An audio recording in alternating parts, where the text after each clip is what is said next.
Ant-Man and the Bob teaming up. Yeah, except this one don't have any real superpowers. What do you mean I got superpowers?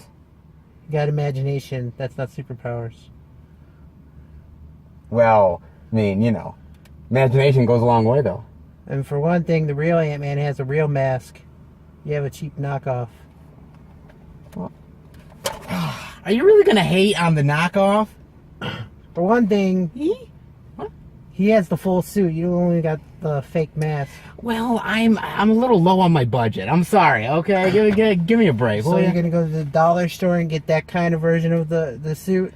I'll collect a lot of ants, and then we'll start. Well, you got no problem collecting ants nowadays, because the ants are everywhere. Yeah, no shit. Jesus. Welcome, everybody, to a brand new movie review where we talk about Ant-Man and the Wasp. And, wow. So, look. A couple of months ago, we had a movie called Infinity War. Everybody's wondering where the hell is Ant-Man. Not only him, but a couple others, and it's like Hawkeye. But Hawkeye's one thing. Hawkeye. It was the real question. Where was I don't know why Ant-Man? people diss Hawkeye. He's in excellent shape. He's one of the people who can go toe to toe with Black Widow. I know, but if you're gonna say one over the other, you're gonna want to know more about Ant-Man than your Hawkeye. Come on. And look, this is obviously also the sequel to the first Ant-Man that came out. And I was really interested. This is the final Marvel Studios film of the year. And where do you want to start with Ant-Man and the Wasp, sir? Well, let's give you a little timeline so you know where this movie starts. Yes. This takes place this is after Civil War. It takes place 2 years after Civil War. And, this is after Cap breaks him out of the thing. And yes. You find out that he made a deal with the government. He won't have any contact with any superheroes. He won't have any contact with Hope Van Dyne or Hank Pym. He's under house arrest. Yeah, he's got an ankle bracelet on. I mean, he's in the movie in the beginning. He's got only a couple more days left of his sentence. Yeah. I mean, he'd still be on probation or whatever for another 3 years. Yeah, he got another 3 years. But as far as the ankle bracelet, he's just a few days away from actually getting it taken off. I gotta be honest. The whole Sokovia thing, or oh, you can't use. You have to do what we say in order to use your superpowers. I call that a bunch of BS. Well, again, that's what I really like about these Marvel movies, and Ant-Man and the Wasp is definitely one of them, is the fact that it carries over storylines and things from previous films. The Sokovia Accords obviously being one of them. That's a big thing. For me personally, I gotta admit, I mean, if you love that first Ant-Man movie, you're getting more of what you're getting here. If I had to do comparison already before we get into the storyline and all that, it's got the same kind of action, same kind of comedy. I mean, everybody's just pulling it out of the ballpark for this one. Yeah, so you got Paul Rudd back playing Ant-Man. You got, of course, Evangeline Lilly coming back as Hope Van Dyne. You've got Lawrence Fishburne. You've got Michelle Pfeiffer. You've got Michael Douglas. I mean, you can't make a movie without Michael Douglas. No, you really can't. Pivotal character. Very pivotal. You also have Hannah John.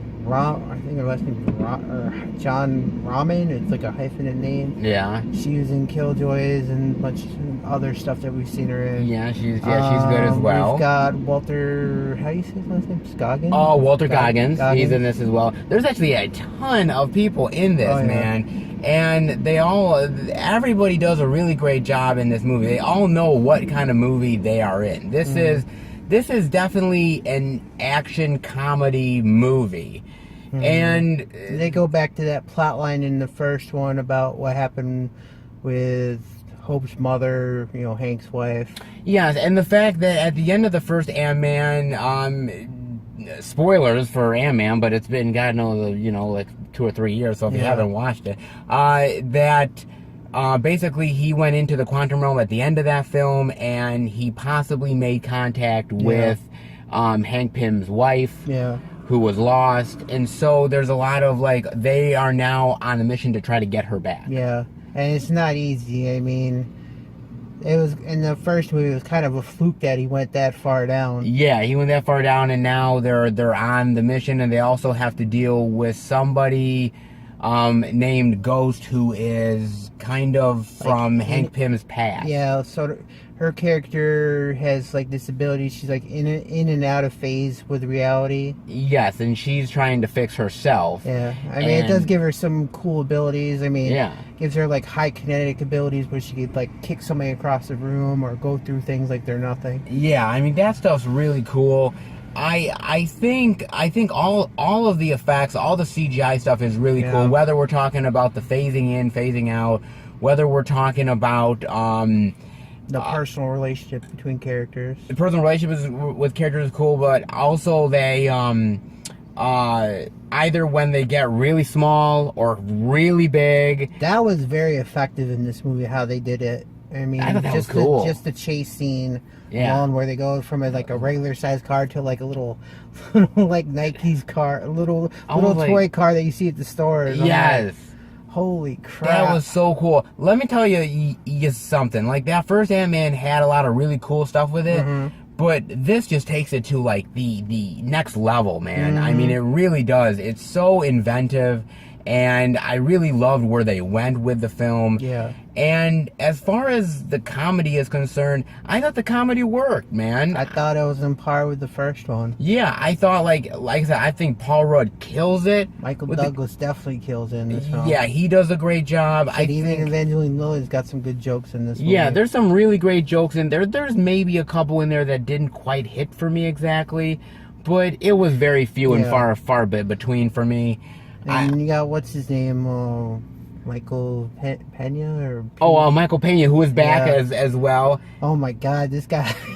When he tells a story, he goes like full detail on it. I'm like, he goes full details. There's a moment, again, we won't really spoil it. Just it's got a lot of stuff to do with like truth serum and stuff like that. It's not true serum. It's not true serum. And I think it is true serum. I think it is. It kind of loopy. He gets kind of loopy in this one.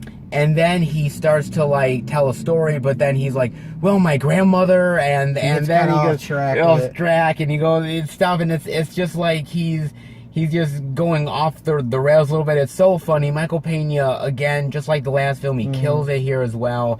And like I think, I think the CGI is really cool. Yeah. They go all out in this film. They do not hold back. Oh yeah, CGI is awesome here. Shrinking to them getting like super large to going to like the quantum realm. The quantum. I just want to say something. The quantum realm stuff, just like the end of the first film, beautiful, man. That stuff looks gorgeous. And when you really do look at it clearly. Yeah. It does interconnect with Doctor Strange with alternate reality. Yes, you're right. It really does. And maybe his ability to tap into magic has a connection with quantum realm. It's possible. I mean, I'm not gonna lie. It is possible. I did love a lot of this movie. I also have to say that the little girl, of course, is back in this film as well. She's like inspirational in this movie for him. She's inspirational. She's definitely the heart of this film. Like, just like a little bit of the last film, she's definitely the one that sort of brings it together. She gives him the push to become a hero again. Yes, which I really love. I love that a lot. I will say this: there's a scene where his shape shifting ability or size changing abilities malfunctions. And when you get the part with the school, you're gonna laugh your ass off. Oh, the school stuff, fantastic. We won't spoil it, but my God, man, that stuff is hilarious. Today, champ? You want juice box? That line, I almost fell in the seat. That was great. That was absolutely great, man. You gotta love a guy who can have his own building where he can turn it into like a suitcase where you can just pull it around. I know, and you know what? I gotta say this. I think, see. A lot of people are fearing this movie because I don't know why. They look at Infinity War and wow, Infinity War was dark. It went to dark places, and now we're just getting a comedy. I think you need that kind of breather. You need that. I mean, the only thing you could say without spoiling anything is when you see the mid-credit, the first one? Yes. The mid-credit scene, you'll find out why Scott wasn't in Infinity War. Yes, we won't spoil it, but there is that reason. You'll find out about it, which I thought was really clever. And you know what I really love that Marvel's doing is, look, like earlier this year we had Black Panther. Then we had Infinity War, and then we had this. Those are 3 different movies. They're all 3 different movies. And they each work in their own unique way. And I love that Marvel is not doing the same type of film over and over again. They're making different type of films, but yet in the same superhero genre. I mean, the only thing I can comment on that is the one fluke that we had last year was with Thor Ragnarok. They changed the genre of how the movie was. You know, I mean, Thor has always been a dark film, or sort of a darkish type movie. But they went for a comedy style, and it just didn't work. I think that was their flaw, is they changed the lineup of how this type of movie is supposed to go. I mean, I thought it was still not bad, but I mean... Or just lighten up on that part and just still keep it dark, but can have tiny bits of comedy. Sure, I mean, but I still think they've been incredibly successful with stuff, and I mean, look, after that last Ant-Man movie, I was really looking forward to another Ant-Man film, and it didn't disappoint. I will also say this is also... As far as the character of the Wasp is concerned, I will say this. This is like, yes, we've gotten Scarlet Witch, and yes, we've gotten Black Widow, but they've been more side characters. This is the first real sort of female superhero that's really been in the forefront for Marvel. In a lot of ways, I think she's even more than an equal. I think she could be a potential leader. You really think, well, because I like Ant-Man, but I don't know if he's leader material exactly. I think it'd be the opposite for this team. I think the Wasp would actually be the leader. He'd be the sidekick. I could probably agree with you, actually. I do. I mean, just before she gets her Wasp suit, I mean, she's already a badass. I mean, she knows martial arts, she knows tech. I mean, she could pull it off right there. I mean, shit, she could have been an agent of S.H.I.E.L.D. if she wanted to.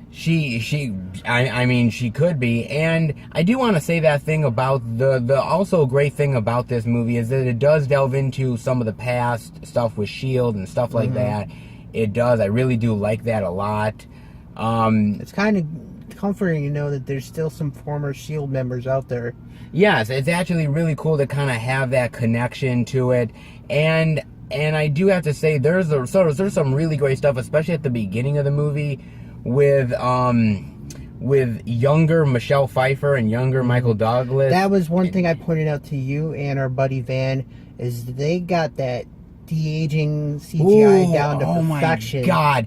There's when Michelle Pfeiffer is at the beginning of the movie and there's that flashback, I was like, oh my God, did they like time travel and take her it from... reminded me of her, like, back in the day when she was like Batman Returns, that type of age. So I'm like, holy shit. Like, that was fantastic. Michael Douglas stuff, like, that stuff is genius.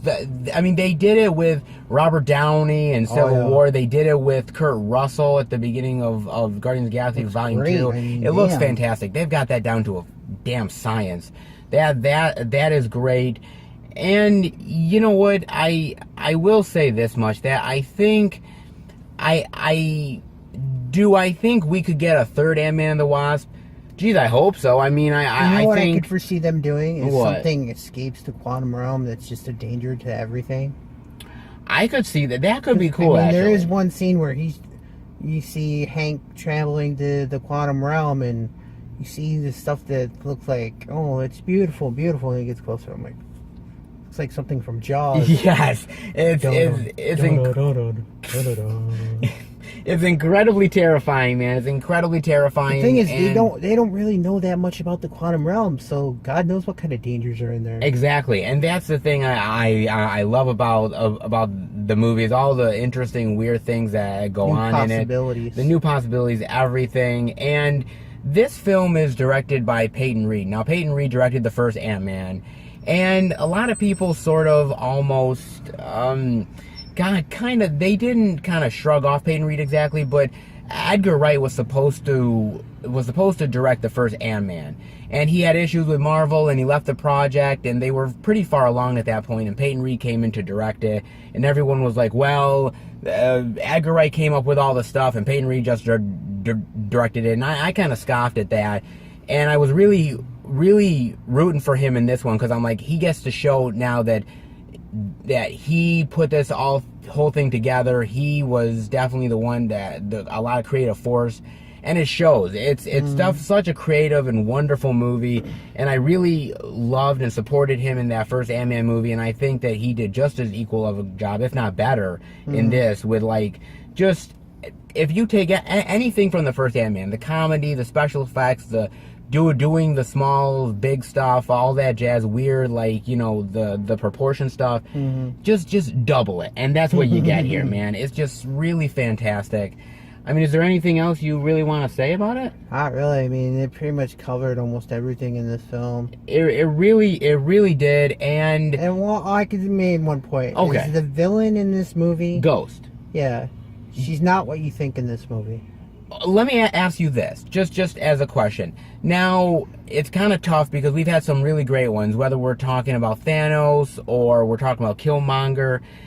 Where would you rank Ghost if you really had among like all the Marvel villains? Is she really great or not? I guess you could say there's similarities between her and Killmonger. I mean, they got kind of wronged in the past, and they're just trying to do their own way to make it right. Okay. I mean, should I say about her character? No, we won't say about the character, but we will. I mean, if you had to say like all the Marvel villains you've seen, is she like one of the like pure evil, or well, is she like one of the top ones that you've seen in all the movies, or is she one like in the middle, or where would you kind of rank those? She's a justifiable villain. Okay. I mean, poor circumstances in her pants had made her into, you know, I mean, considering what's happening to her in the movie, you kind of understand the way she is. Yes. I mean, she's not evil for evil's sake. She's just trying to save herself. Yes, I did like the villain. I didn't think they shortchanged the villain at all. I thought the backstory was really interesting. I liked where they went with the character. Yeah. I thought for the most part it actually really worked, and I was again surprised because, you know, after two great villains that we had in two straight Marvel movies, there was a fear that maybe it wasn't going to work, but it actually really did. I was surprised by it. Other than that, I mean, what are your final thoughts and grade rating on Ant-Man and the Wasp, sir? I mean, like we said, the acting was great, the comedy was great. Absolutely. I mean, the relations between characters was great. I mean, hell, the CGI was perfect. Ooh, yeah, CGI was fantastic.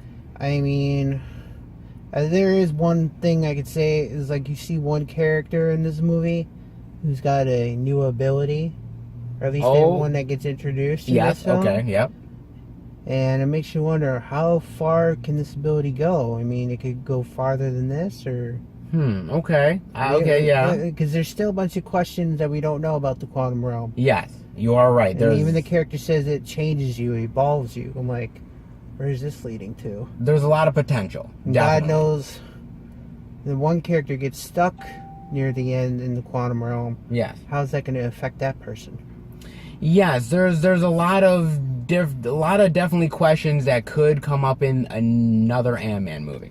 Like I said, I could see some characters coming back. I mean, like Lawrence Fishburne's character, I could see him come back for a third film. I could see possibly Ghost. Heck, and this time it could not only be a bad guy, it could be a good, you know, switch to the good side. Maybe find a way to use their ability for good. Maybe there's a possibility.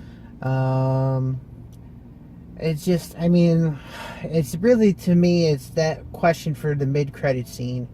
It's like, how is that going to resolve itself? Yes, and that won't resolve itself until next year, but yeah, we'll get there when we get there, trust me. Hopefully Ant-Man will be there to help save the day in the next one. Hopefully.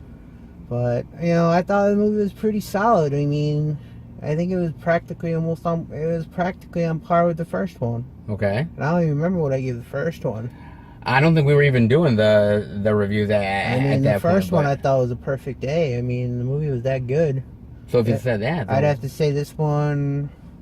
I mean, there's like maybe, honestly, I can't think of anything bad in this film. I'd have to say either an A or high A minus. Okay, so probably I would probably go high A minus, like almost onto an A. Wow, that's fantastic. That's a great rating. Look, for me, like I said, some of the comedy doesn't hit, but like I said, it's very rare. CGI, as you said, is fantastic. I thought the characters were great. I thought Paul Rudd kills it again as Ant-Man. You sort of remember just how great it is to have Paul Rudd as Ant-Man and how much he works in that role incredibly well. Evangeline Lilly, love her as an actress from Lost. God, I'm so glad she's doing movies. By the way, she looks fucking stunning in this movie. Fantastic. She looks amazing, and I hope to see her in more movies. Michael Pena kills it. Michael Douglas, man, I love him in this film as well. Everybody does such a great job in this movie. Michelle Pfeiffer, they kill it. Peyton Reed does a great job with the directing. The action is really cool and really dynamic. I thought it really worked. It's very different from Infinity War. Oh, yeah. It doesn't have to be Infinity War. No. And it can be its own thing and still work, and it is, and I appreciated it. For me, I'm going to give it a high A-. So we're on So par. we're pretty much on par, man, and it's definitely worth it. It's go see it in the theater when you get the chance. It's absolutely worth it. You'll enjoy. You have a great time at the movies. All right, guys. I hope you enjoyed the review. If you did, definitely give it a thumbs up. And next time, the big man and I will be back for another movie review. You mean the Giant Man? Ooh, I wouldn't want you to be Giant Man. You'd scare the shit out of me, the Giant Man. Oh my God. All I have to do is you're gone. Oh jeez, scary thought, guys. Take care. Let us know what you think of the Ant-Man and the Wasp. We'd love to know. Take care, guys. See you later.